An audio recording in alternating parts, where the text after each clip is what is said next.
Hello everyone.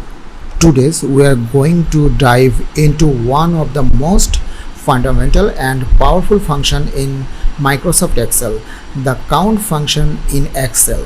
Count is used to count the number of cells in a range that contain numeric values.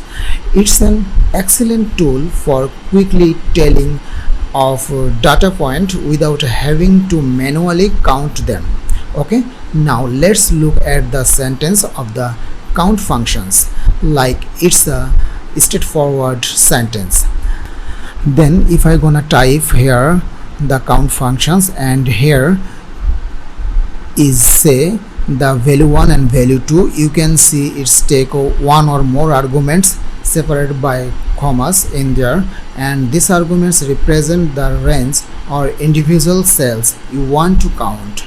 Now let's move into the example, and if I gonna want to count the cell in there, so how many cells in there, I can easily select the range, and if I close with the parenthesis then hit on the OK. So here we got it the 12 numeric value in our selected range. Okay, now if I take out this one, and here we got here, this is the element result and gives the count there.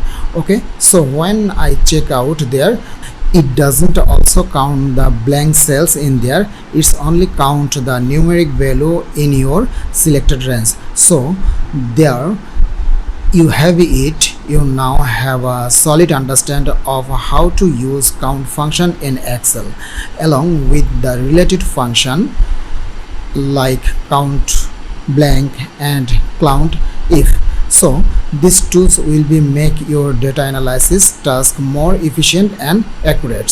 Thanks for watching, and I will see you in the next tutorial.